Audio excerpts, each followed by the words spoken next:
Welcome back for part 2.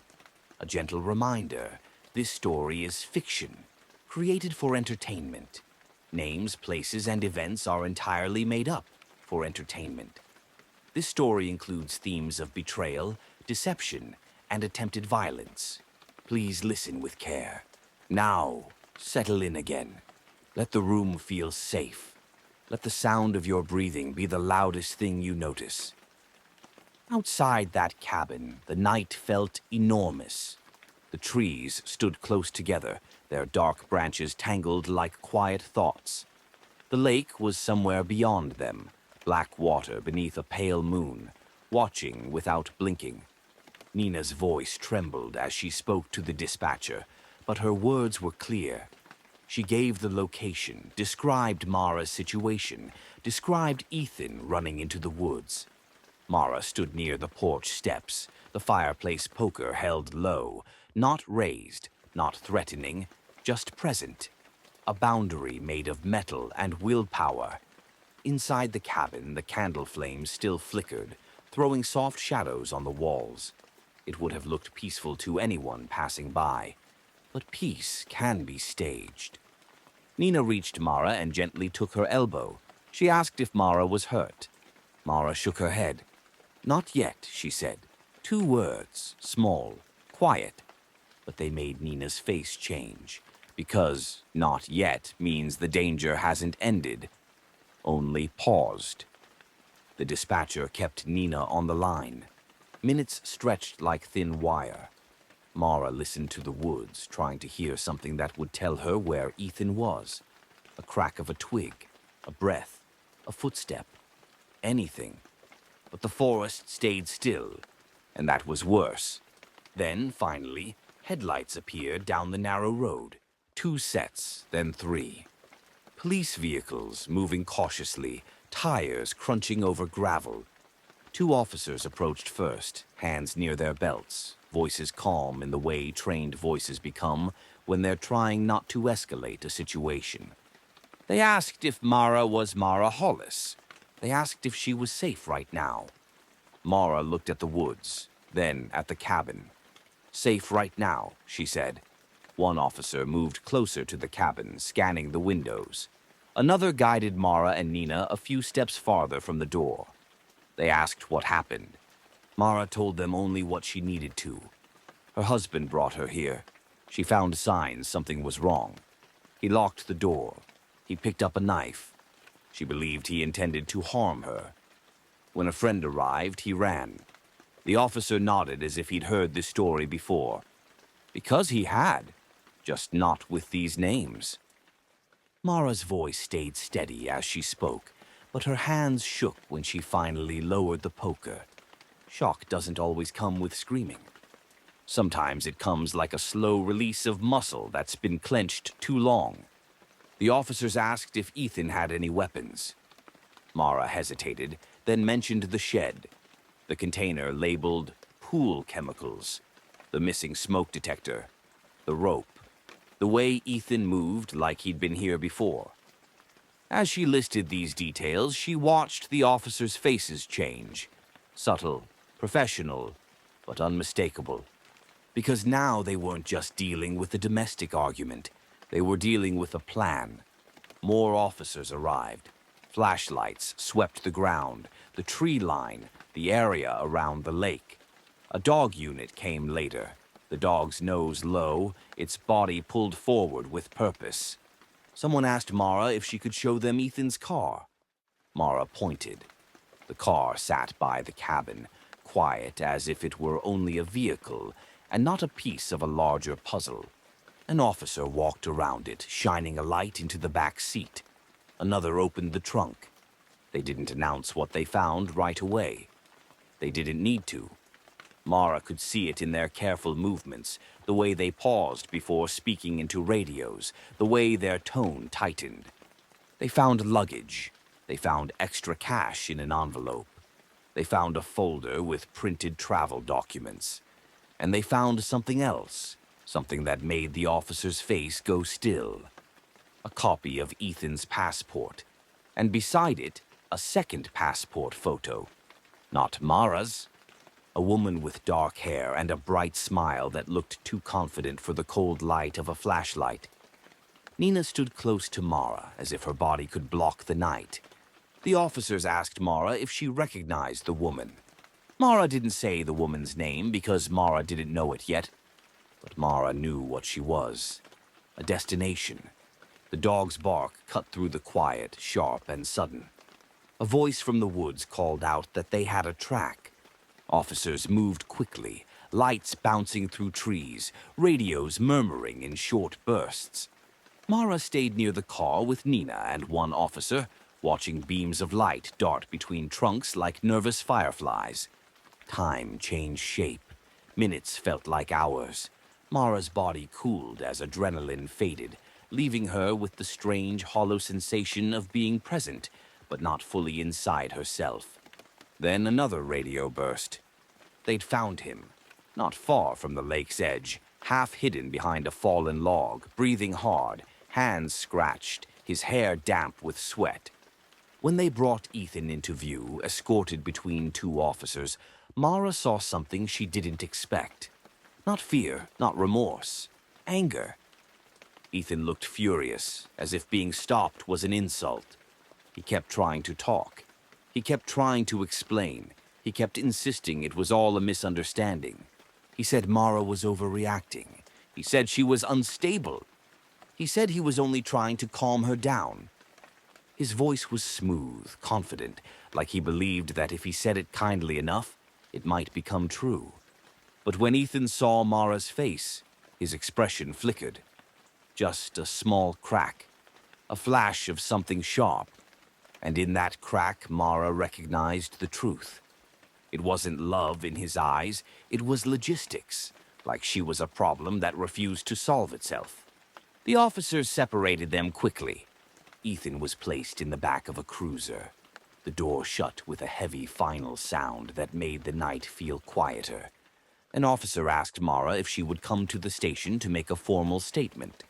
Mara said yes, because Mara had decided something important. If Ethan wanted to rewrite the story, she would not let him hold the pen. At the station, the fluorescent lights were too bright. They made everything look flatter than it should, even grief. Mara sat across from a detective, Detective Reyes, who offered her water, then waited until her breathing slowed. Reyes didn't rush. Reyes didn't interrupt. Reyes asked questions like they mattered. Where did Ethan say they were going? Did he mention the cabin before? Did Mara notice any changes in behavior lately? Did Mara have any proof of travel plans or messages? Mara opened her bag, hands trembling slightly, and slid forward what she'd prepared. Screenshots, photos, printed statements, breadcrumbs. Reyes scanned them with the calm focus of someone assembling a puzzle they already suspect will be ugly. Reyes asked about the message from Elle. Mara said she didn't know who Elle was. Not exactly. But she knew what the message meant. Tickets, freedom, escape. Reyes nodded. Then Reyes asked the question Mara had been trying not to think too hard about. Did Mara believe Ethan intended to kill her? Mara hesitated, because saying the words out loud makes them real in a way your mind can't always handle. But Mara remembered the missing smoke detector, the pool chemicals, the rope, the knife in his hand, the lock clicking softly into place. Mara said yes. And when she did, she felt something inside her settle. Not relief, certainty. Reyes thanked her and told her she'd done the right thing, leaving a trail. Mara looked down at her hands. She admitted she hadn't even known if she was right. She'd only known she was afraid. Reyes said most people don't know. That's why it works. Then Reyes explained what would happen next, what they could and couldn't do, what they needed, what they'd look for. They would search the cabin. They would collect evidence. They would talk to Ethan. They would identify the woman in the passport photo. When Mara heard that, something inside her tightened. Because now there was a face connected to Ethan's future. A face connected to his exit. Mara asked Reyes, quietly, if the woman knew. Reyes didn't answer right away because Reyes didn't pretend to know what wasn't confirmed. Reyes said they would find out. Mara went home that night, but she didn't go alone. Nina stayed. Mara's sister came too. They moved through the house softly, turning on lights, checking locks, drawing curtains. Ordinary actions with a new purpose. Mara sat on her couch with a blanket around her shoulders, staring at the wall as if she could see the cabin through it. Her phone buzzed. A message from an unknown number. For a moment, Mara's stomach dropped. She expected Ethan, or some extension of him. But it wasn't. It was Reyes. They'd identified the woman. Her name was Lila. And yes, Reyes said, Lila had been in contact with Ethan. A lot.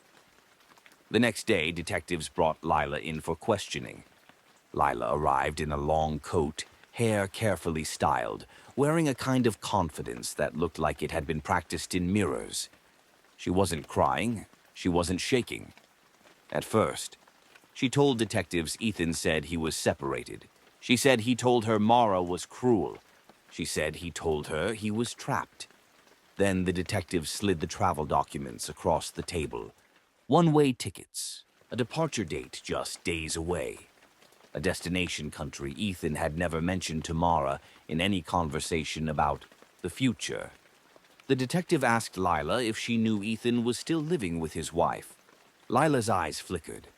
The detective asked if Lila knew the cabin existed. Lila's mouth tightened, and then the detective asked something simple, something that didn't sound dramatic at all. Did Ethan ever say what would happen to Mara? Lila's silence lasted too long.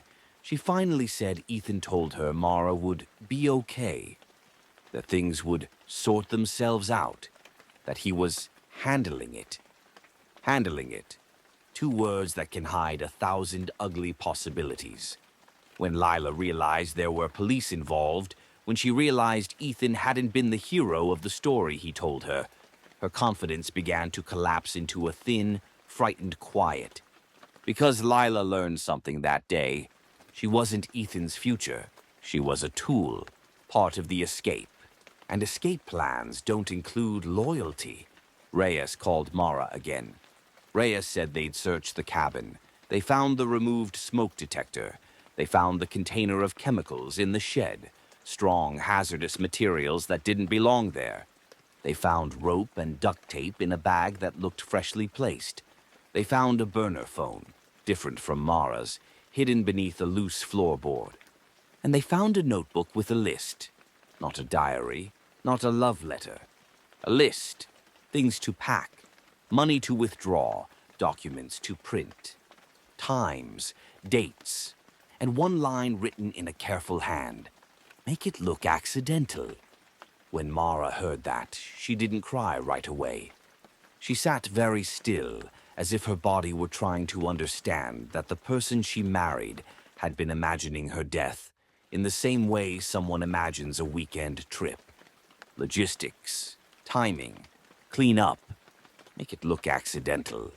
That night, Mara finally cried, not loudly, not dramatically, just quietly, into her hands, while Nina sat beside her and let the tears exist without trying to fix them. Over the next few weeks, the story moved from the private world into the public one, because it always does. There were interviews, statements, court dates. Ethan's attorney argued that nothing actually happened, that Ethan hadn't harmed Mara, that he'd only wanted a divorce, that the cabin weekend was meant to talk. But evidence doesn't care about charm. Evidence sits quietly and waits. The messages, the travel documents, the money withdrawals, the cabin modifications, the notebook line, make it look accidental. And then there was Mara's own trail, timestamps and screenshots that showed she hadn't invented anything, that she had noticed, that she had prepared, that she had survived. In a courtroom, Ethan tried the same performance he'd always relied on. Calm voice, careful words, a look of wounded confusion. But the mask didn't fit in that room. Because there were too many eyes watching, Too many facts, too much light. When the judge spoke, the words were not poetic. They were not emotional. They were simply final in the way consequences are final. Ethan's plan had not remained a private thought. It had steps, actions, preparation. And preparation is what turns a fear into a case. After it was over, after the hearings, after the statements, after the constant tightness in Mara's chest began to loosen, Mara returned to the quiet parts of life. Not because she forgot, but because she needed somewhere to put herself. She changed the locks. She installed cameras. She replaced the smoke detectors, even though they weren't missing here. She bought new curtains. Not because she wanted to hide, but because she wanted to choose what the world could see. Sometimes, late at night, Mara would sit with a cup of tea and look at the street through the window. The same porch lights, the same neighbor houses, the same calm that had once felt like a promise. She learned that calm can be real and still not protect you. But she also learned something else. Awareness is a kind of protection too. One evening, months later, Mara took a slow walk around her neighborhood. The air was cool, the sky a soft ink blue. She passed porches, gardens, sleeping cars. Ordinary. And she realized, without fanfare, without fireworks, that her life belonged to her again. Not because the past had vanished, but because the future hadn't been stolen. Mara's story ended the way so few do, with her still here to tell it. So if you're listening tonight and your chest feels tight, if your mind is replaying tense moments, take a slow breath. You are safe in this moment. And as you let your eyes grow heavy, remember, secrets don't stay buried forever.